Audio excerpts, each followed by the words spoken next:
பண்றது? ஒரு காலத்தில் முடி இருந்தது, இப்போ வழுக்கை ஆயிடுச்சு. வழுக்கைத்தான் எங்களுடைய வாழ்க்கை என்று நினைத்து நாங்கள் வளம் வரவில்லையா? நாம கூட சில திருமணங்களுக்கு செல்வது உண்டு. அப்போ இன்னும் ஒரு அரை மணி நேரத்தில் வந்துடுவாங்கன்னு சொல்லுவாங்க. நம்ம வீடுகளில் எல்லாம் திருமணம் என்று சொன்னால்தான் நம்ம வீட்டு பிள்ளைகளுக்கு மேக்கப் போட்டு அழகு பார்ப்போம். ஆனால் நம்ம முதலமைச்சருக்கு தினம் தினம் திருமண நாள் தான். ஒரு நாளைக்கு அவர் வீட்டை விட்டு வெளியில வராருன்னா 2 மணி நேரம் வேணும் அவர் மேக்கப் போட்டு விக்கி வச்சு வெளியே வரது. எங்கள் அண்ணன் எடப்பாடியார் அவர்களை போய், அண்ணன் எங்க பகுதிகளில் மழை பெய்யுது, வெள்ளம் வந்துருச்சு, நீங்க வாங்கன்னா உடனே இறங்கி வீதியில நடந்து விடுவார். தூரல் போட்டா கூட நம்ம முதலமைச்சர் அவர்களால் வீதியில இறங்கி நடக்க முடியாது, மேக்கப் கலைஞ்சிடும். ஒரு காத்தடிச்சா கூட வெளில வர முடியாது, டோப்பா காய்ஞ்சிடும். இப்படிப்பட்ட முதலமைச்சர் தேவையா என்று நீங்கள் எண்ணி பார்க்க வேண்டும். அண்ணன் எடப்பாடியார் அவர்கள் ஒரு ஆய்வு கூட்டம் நடத்துறதுக்காக போயிட்டு இருக்கார். உடனடியாக நிலத்துல இறங்கி நாட்டு நட ஆரம்பிச்சுட்டார் அண்ணன் எடப்பாடியார். இதை பார்த்தாரு ஸ்டாலின் அவர்கள்.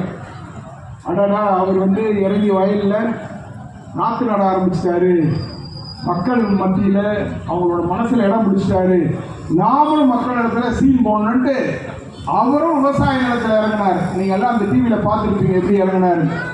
வயலில் இறங்குறார். நாமெல்லாம் கூட வயலில் இறங்குவோம். யாராச்சும் செருப்பு போட்டுட்டுனால அந்த வயலில் இறங்குவோமா?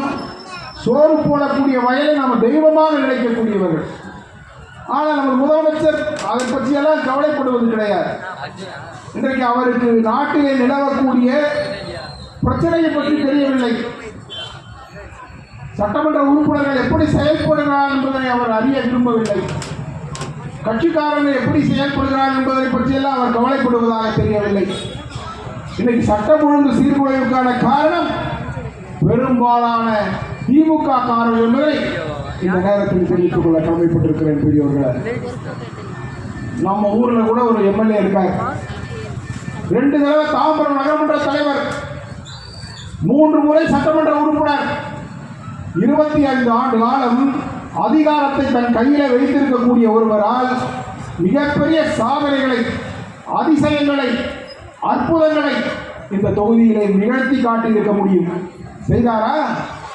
இங்கிருந்து மறைமலை நகருக்கு போயிட்டு அங்கே ஒரு கம்பெனியில் கலாட்டா பண்ணி ஆபாசமா பேசி அந்த கம்பெனி முதலாளி கிட்ட உடனடியாக அன்னைக்கு மாலையே அந்த கம்பெனியை காலி பண்ணணும்னு சொல்லி மிரட்டுறார். இதையெல்லாம் நீங்க டிவியில பார்த்துருப்பீங்க. இங்க அருகிலே இருக்க